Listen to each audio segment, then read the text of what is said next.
So this is the continuation of the horror movie collection overview.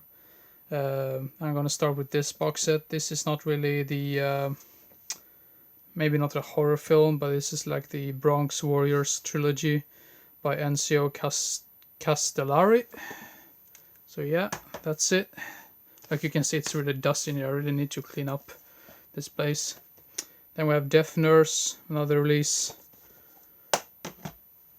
Then we have Return of Swamp Thing.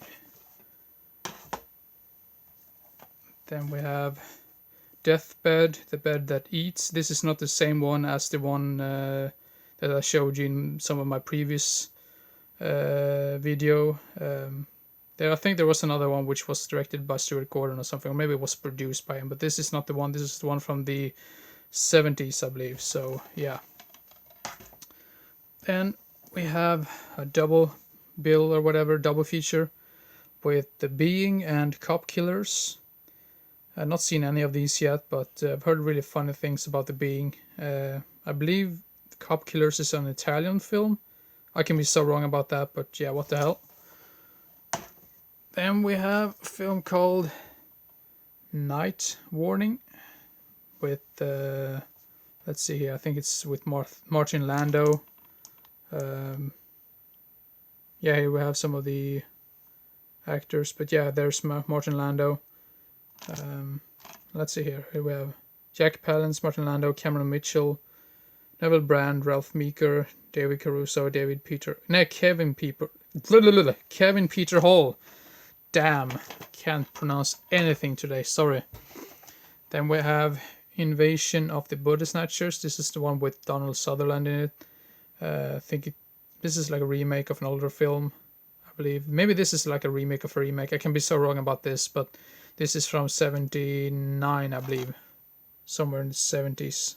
Doesn't say on the back, or at least I can't see it with my iPad as eyes, so yeah.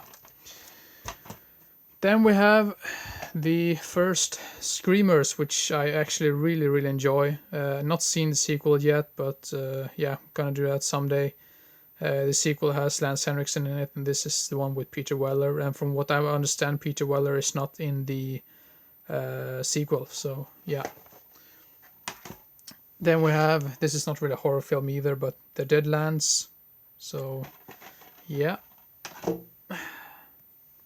Then we have these, the Subspecies trilogy, the first three ones. Bloodstone and Bloodlust, the second one and the third one. I've only seen the first one. I thought it was pretty damn cool.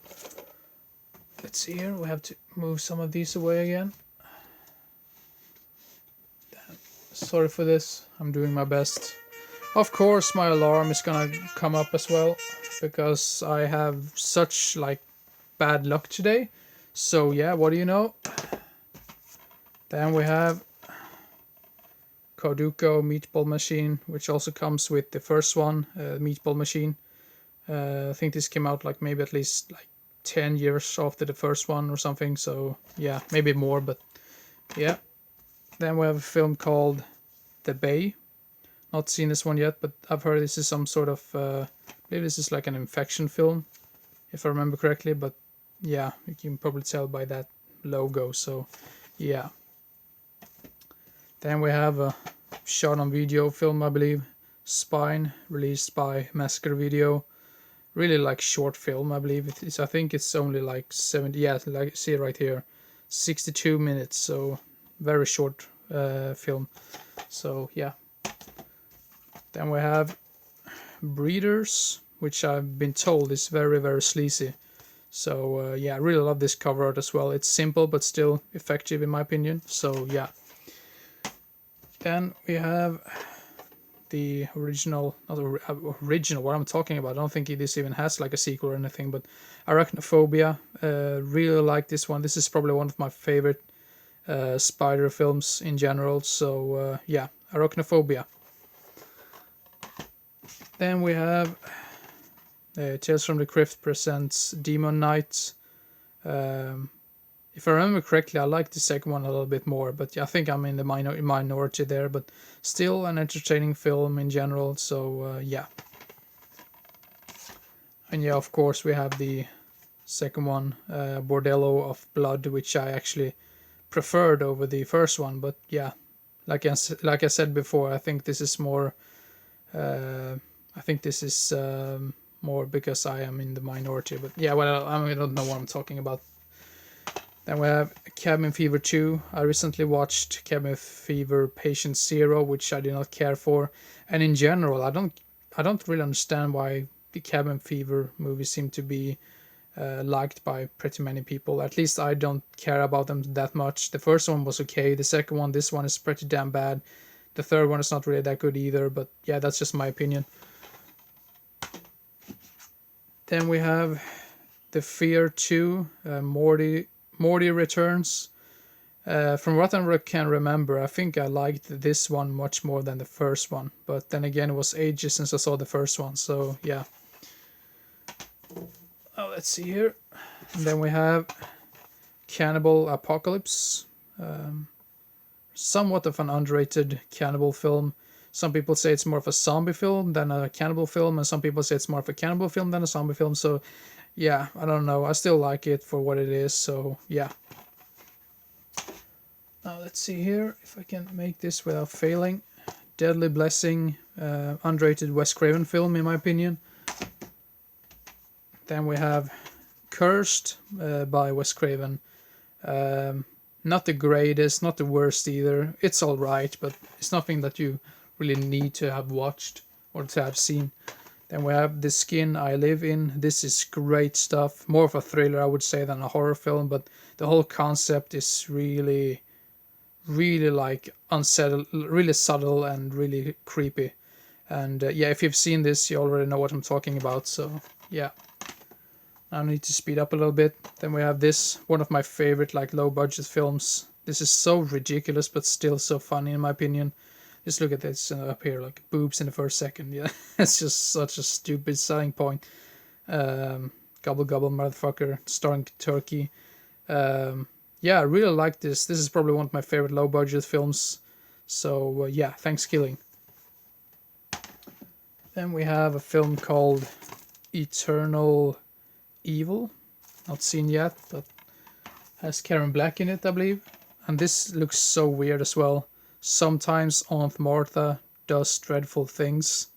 I believe this is like a pretty damn, not underrated, but I have never heard like anyone talk about this one. So yeah, I have no idea what to expect, and it seems like it's very like unknown. Then we have Zombie Nightmare. Heard some funny things about this, and I heard that it's supposed to be pretty damn bad as well. So maybe it's one of those so bad it's good type of movies. So yeah. And we have, I think this is Fred Olen Ray's Alien Dead. I believe it's his movie. What's his name? Doesn't say here in the back, I believe. Yeah, here we have it. Fred Olen Ray. So this is another like low budget film, I believe. So yeah, Alien Dead. And we have some full moon films. Arcade, not seen yet. Some full moon films. I don't think there's any more full moon film in this. Then we have this collection, 8-movie collection, Friday the 13th, with part 1 to 8, which are the best ones in my opinion. After that, I think they like lost some of their charm. Cat's Eye, underrated anthology film in my opinion. I think the story with James Woods was really entertaining and interesting. I believe that's the one with the cat. I can be so wrong, but yeah, Cat's Eye, underrated. And this one I also feel is really underrated. Tales from the Dark Side. Really like this. I actually do like this more than Creepshow and Creepshow 2, and I know for sure people are probably like, oh fuck you, you're such an idiot. But yeah, that's just my opinion, so yeah. Then we have a newer slasher film called Lost After Dark. I remember seeing the poster for this like 1 year before it came out, and I was like, oh, I need to check this one out. It was alright, not the best, not the worst, but yeah. And we have a film called Infestation. If I remember correctly, it was alright. Now I really need to speed up because I've been talking for like 10 minutes. Shadow Zone, another full moon. I thought there was no more full moon movies in this overview, but yeah, whatever. Then we have a film called Toxic Zombies. I believe this is known under another title as well, but I really love this cover art. Just look at it. It's so amazing, in my opinion.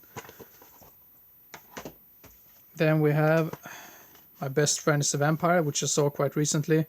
I really, really enjoyed this one. It reminded me of Fright Night, and yeah, really, really like underrated in my opinion. More people should see it in my opinion. So yeah, My Best Friend is a Vampire.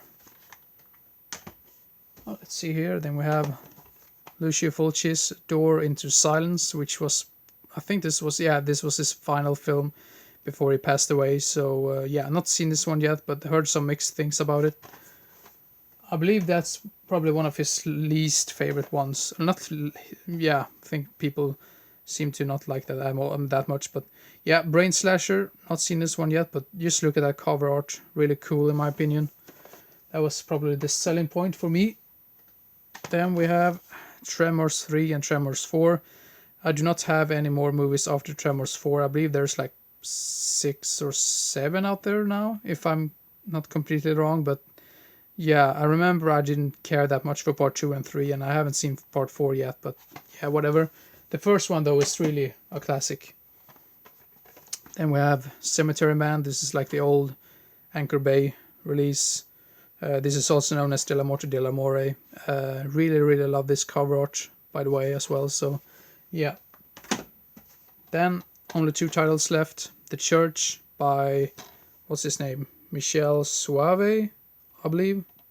I can never pronounce his name, but yeah, this is like a Blue Underground release. When I ordered this website said it was an Anchor Bay release, but I got like the Blue Underground release instead. But yeah, I don't complain because Blue Underground is still like a really great company in general, in my opinion. So yeah, but anyway, The Church, not seen it yet, but only heard good things about it. And the last movie for this update, not update, this last movie for this overview is Mansion of the Doomed. Unfortunately, there's like really like this irritating sticker down here, but yeah. Thank you very much for watching, and I hope you enjoyed and didn't get bored, and I hope to see you again as soon as possible. So see you next time. Bye bye.